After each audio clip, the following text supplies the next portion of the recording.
महाराज जी की जय हो। कैसे हैं महाराज जी?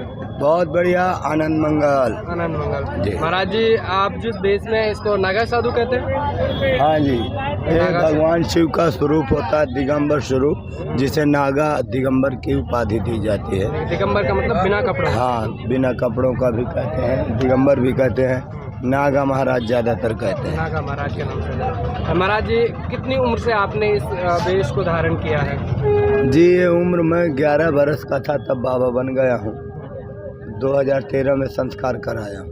अच्छा, 2013 में संस्कार कराया। 11 साल के थे जब से बाबा बने हैं। और महाराज जी, क्या कुछ रहा है और क्यों आपने इस रूप को धारण किया है? नहीं, कुछ नहीं रहा। भगवान की भक्ति करने को आत्मा का मार्ग तो आत्मा ने चुन लिया। सनातन की स्मृति होती है, कुछ सनातन की याददाश्तें रही होंगी या सनातन के पूर्व जन्म के कुछ पूर्ण कर्म रहे होंगे, तो आज भगवान की कृपा से हमें जो उनकी शरण मिली।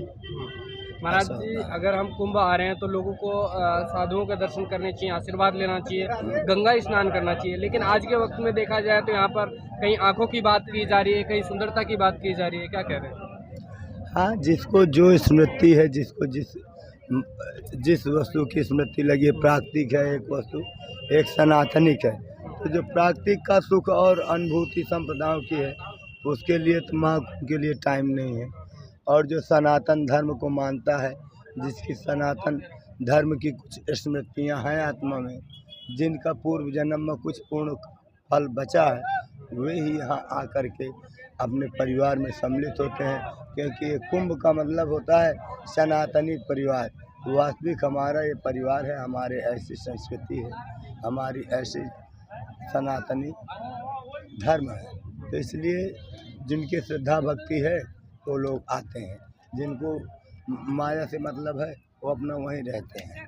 तो क्या करेंगे, संसार में अनेक प्रकार के लोग हैं, जो जैसा करेंगे वैसा पाएंगे। अपने को तो अपने कर्म से मतलब रखना चाहिए। जी महाराज जी, जैसे आप बिना कपड़ों के रहते हैं, सर्दी कड़ाके की पड़ती है, तो क्या सर्दी महसूस नहीं कर पाते हैं? सर्दी उल्टी नहीं लगती? नाम उसी का हुआ अमर जग, जिसने संकट झेला है। संकट से क्या घबराना प्यारे, संकट ही आत्मा का मान के चलो वो कल्याण देता है। अगर संकट करने से, परिश्रम करने से, नियमों से, आदर्श से उनके वंचित रह जाएंगे तो हम न अपना कल्याण कर पाएंगे, न समाज का कर पाएंगे। इसलिए विद्यार्थी को और शिष्य को और सनातनी धर्म को, क्रियाकर्म को मानने वाले को आलस का त्याग करके और मेहनत का करना चाहिए। जितना परिश्रम करोगे, जितना कष्ट सहोगे, उतना ही आनंद है। मूलतः सत्य यही है कि दुख ही हमारा साथी है। हाँ, दुख में जो सुमिरन करता है और दुख में है सुख, सुख से दुख होता है और दुख से सुख होता है, तो बड़ा तो दुख हुआ। इसलिए जितना परिश्रम करोगे, जो कष्ट झेलोगे, उससे प्राप्त फल आपको, आपकी आत्मा को और देश का कल्याण के लिए एक महत्वपूर्ण हिस्सा बन सकता है। जी महाराज जी, जैसे कि अभी देख रहे हैं कि आपका जो प्राइवेट पार्ट है उसमें ताला आपने लगाए हुए हैं, इसके पीछे रीजन क्या है, क्यों लगाया जाता है? ये भी एक तपस्या का, देखिए ऐसा होता है, ये भगवान की भक्ति और उनके भाव की प्रधानता है। हाँ, ऐसे हमें भगवान की कृपा देखने की अनुभूति होती है कि कोई कुछ करता है, कोई कुछ करता है। आखिर भगवान के नाम पर कितना शक्ति है, कितना अनुभूति किया जा सकता है। जो भी करें थोड़ा है। हाँ, जो भी करा जाए वो थोड़ा है, अपने मन की इच्छा से। हाँ, क्योंकि ऐसा है भाई, तुमने तो अरमानों के जलते दिए देखे होंगे, हमने तो खुलेआम ख्वाहिशें दफन की है। जिसको देने में इतना आनंद है, उसको पास रखा जाए तो कितना आनंद है। आपन तेज समारोह आपो, तीनों लोग हाँकते कापे, साधन धाम मोक्ष कर द्वारा, अन्नर तन पाए जहीं पर लोग संवारा। बड़े भाग मानुष तन पावा, सुर दुर्लभ सदग्रंथन गावा। बड़े भाग से हमें मनुष्य का शरीर मिला है। तो यह शरीर विषय, भोग, वासना और प्राकृतिक संपदाओं के लिए नहीं। अगर करना है तो संस्कृत संपदाओं का आप संचयन करिए और उसको संचित करिए। संचित स्मृतियों का, सनातनी स्मृतियों का, सनातनी आदर्शों को संचित करिए, उन पर मंथन करिए, उन पर चलिए, तो इससे आत्म कल्याण और जगत का कल्याण है। दो ही मार्ग हैं, एक प्राकृतिक सुख है और एक परमात्मिक सुख है। परमात्मिक सुख के आगे जो है ये दुनिया के सभी सुख तुच्छ लगते हैं, कोई और साधन बहुत करना पड़ता है। और परमात्मा में कोई साधन की ज़रूरत नहीं होती है, परम और ना कोई उसकी होती है। तो भगवान की कृपा जहाँ होती है, सनातनी संपत्ति में साधन की कोई ज़रूरत नहीं होती है और ऑटोमेटिक सुख की अनुभूति होती है। ना कुछ होते हुए भी आप परम सुख शांति में बैठे रहेंगे। प्राकृतिक वाले सब साधन होते हुए भी कुछ न कुछ तकलीफ बनी रहती है। तो थोड़ा न थोड़ा है, तो हमें परिश्रम से नहीं करना चाहिए, क्योंकि परिश्रम ही हमारा आत्मा का कल्याण सनातन का हिस्सा बन सकता है। तो जो सामाजिक परिश्रम है, जो आध्यात्मिक परिश्रम है, जो तपस्या क्रम परिश्रम है, इनसे इंसान को एक कष्ट झेलने के लिए कोशिश करते रहना चाहिए। यही हमारा कहना है। महाराज जी, जैसे देखा जाता है कि जब कुंभ आता है तो आप सब आते हैं, साधु संत आते हैं, तो उस कुंभ के बाद जैसे अब ये 26 फरवरी को समाप्त हो जाएगा, तो उसके बाद जो साधु हैं वो और आप लोग जो हैं वो कहाँ चले जाते हैं और क्यों मतलब आम नज़र नहीं आते, इसके पीछे का क्या कारण है? इसका रीज़न ये है कि कुंभ जब आता है तो कुंभ में नागा साधु का वो होता है ना, सनातन धर्म से जुड़ा, क्योंकि साधु संत ही ज़्यादातर यहाँ साधु संत ही कुंभ को संपन्न कर रहे हैं। 7 अखाड़े बैरागियों के, नागाओं के 6 अखाड़े बैरागियों के, 7, 6, 13 अखाड़ों से ही कुंभ संपूर्ण प्रशोभित हो रहा है। तो इसमें जो है वो सनातन के कार्य में हिस्सा देने के लिए तत्पर रहते हैं। जब आप सनातन से जुड़ जाओगे और धर्म से प्रतिबंधित हो जाओगे, आदर्शवादी बन जाओगे, तब वो नागा उखा कहाँ रहते हैं, क्या करते हैं, तब फिर धीरे धीरे समझ में आने लगेगा। अभी तो 144 वर्षों के बाद का संजोग है, ये महाकुंभ है। तो इसलिए एक परिवार की हमें अनुभूति होती है, 144 बाद इतना अनुभव हुआ है। और आगे बहुत सी हैं सनातनी संप्रदाय जिन्हें प्राप्त करने से लोग वंचित रह जाते हैं, समझने से वंचित रह जाते हैं। तो हमें उस सनातनी संप्रदायों का संचन करना चाहिए। वेद शास्त्र मंत्र पूजा, अध्यात्म क्रिया योग ज्ञान साधना है, इनसे आत्म कल्याण होता है, जगत का उद्धार होता है। और प्राकृतिक संपदाओं में आत्मा का भी वो होता है और हनन होता है, क्योंकि उसी में रहेंगे, संसार के विषयों में वस्तु में परमात्मा का चिंतन कर नहीं पाएंगे। अंत में आत्मा भी हमारी छिन्न भिन्न हो जाती है और ये सब वैभव विकार सब नष्ट ही हो जाना है।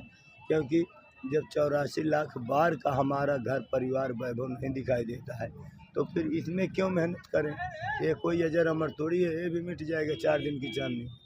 और ये जो भोग वासना है, जब 84 लाख बार योनि भोग भोगने के बाद मनुष्य का शरीर मिला है, तो जब उसमें नहीं तृप्त हुई तो क्या इसमें तृप्त हो जाएंगी? एक में नहीं हुई तो क्या 2 में हो जाएंगी? क्योंकि ये विषय वासना है। गए जन्म अनेकों वृथा ही गुजर, भोग विषयों के अब तक न पूरे हुए।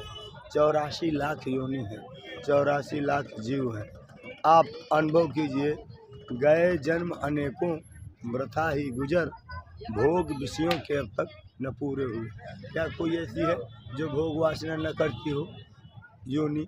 कोई ऐसी योनि नहीं है। 84 लाख योनि में कीड़े मकोड़े पशु पक्षी से लेकर के आप देखते होंगे सभी के बच्चे हैं, सभी के परिवार हैं, और भोग वासना से माया से कोई रहित नहीं है। अगर कोई है तो मनुष्य के शरीर में 2, 4, 10 हैं जिनके लिए सांसारिक संपत्ति कुछ मायने नहीं रखती है, और विभव कुछ मायने नहीं रखता है। व्यसन और ये सब संसार की कुछ नहीं, समाधि में न खाने की पड़ी न पीने की पड़ी। तो यानी जो जितना हुआ है साबित कर दिया है, उन्हें देख करके हमें महसूस होता है कि नहीं, यहाँ के सुख से और यहाँ की संपदा से बढ़ करके कहीं आध्यात्मिक संपदा और सनातनिक आस्था है। जी महाराज जी, अब की बार जैसे आप आए हैं, उससे पहले भी कुंभ में आए होंगे, तो अब की बार क्या कुछ सुविधाएं लग रही हैं, क्या कुछ अलग लग रहा है? हाँ, हम जो है वैसे तो हो गए 6-7 बार कुंभ मेला मेरा, 6-7 बार कुंभ मेला हो गया है। तो सुखमय शांतिमय हुआ, प्रभु के कृपा से भी कुंभ में हमें आनंद ही हुआ, प्रभु की कृपा से हमें कोई परेशानी नहीं हुई। और ये जो महाकुंभ है, इसमें तो विशेष व्यवस्था की गई है। योगी मोदी जी हैं हमारे सरकार, तो वो जो है दोनों तरफ से सक्षम हैं। सरकार का भी की तरफ से और साधु समाज की भी तरफ से उन्हें पता है कि प्राकृतिक नियम क्या होते हैं, सामाजिक नियम संतों के, तो दोनों की अपने हिसाब से अच्छा किया है। अच्छी व्यवस्था हाँ, है। सबके लिए व्यवस्था महाराज सुचारू जी, रूप से है जी। एक और सवाल कि लोग ये जानना चाहते हैं कि जब कुंभ आता है तो क्या किसी तरह से कोई आपके लिए निमंत्रण दिया जाता है या बताया जाता है, या अपने आप से साधु कैसे ऐसे आ जाते हैं? एक डेट फिक्स होती है, एक वो होता है, फिर उस समय पे आ जाते हैं, ये सबसे बड़ा सवाल है। देखिए डेट फिक्स हो भाई साहब, क्योंकि हमारे नहीं ये सनातन काल से चली आ रहा है। आदि गुरु शंकराचार्य जी ने जब अखाड़ों का निर्माण किया और जब हुआ तब साधु संत ही तो आके कुंभ मेला लगाते रहे, तो वही परंपरा चल रही है। तो 33 कोटि देवी देवता हैं, 33 कोटि देवी देवता में हमारे गणेश जी प्रथम पूजे जाते हैं। तो ये श्री शंभू पंचायती अटल अखाड़ा है, जिसकी स्थापना 559 ईस्वी में सर्वप्रथम की गई थी जी। और आज भी हमारे देवता सर्वप्रथम पूज होते हैं 33 कोटि देवी देवताओं में। तो इसी तरह अपने कर्मों का ध्यान देते हुए, अपने आप को गौरवशाली प्रतिभाशाली समझते हुए, वो सबसे पहले ही आकर के हम यहाँ लगाते हैं तंबू। शायद 8 दिसंबर से हमारा आना जाना शुरू हो गया था और 26 दिसंबर को हमारा डेरा पड़ गया था, क्योंकि गणेश जी को पहले आना पड़ता है। तो इसलिए अटल अखाड़े के जो गजानन भगवान हैं, तो इसलिए उनके साधु संत आते हैं, फिर हम ही पहले आते, फिर अन्य बाद में सब आना शुरू करेंगे जी। क्योंकि नियम है और एक सिद्धांत होता है, एक सनातनी आदर्श होता है। तो जैसे 33 कोटि में उनकी पूजा होती है, तो उसी तरह आमंत्रित किया जाता है हमें सरकार की तरफ से। ये सब सरकारी है, रजिस्टर्ड है, सनातनी है, सनातनी पुराने से पुराने जो सनातन काल से चली आ रहा है, तो उसमें तो अवश्य पहुंच जाएंगे। उन्हें ये होता है कि नहीं, हमारी जवाबदारी है, हमारा दायित्व है, हमारी आस्था संपदा है, तो हम सब आपके लिए ये सब आ कर के समाज के लिए धर्म की स्मृति और जागृति बनी रहे, इसलिए अपने आदर्शों को पालन करते हुए सब आ जाते हैं। अखाड़ा लगता है, अखाड़े में जो साधु भर्ती होता है वो अखाड़े में आ जाता है जी। बहुत बहुत धन्यवाद आपका।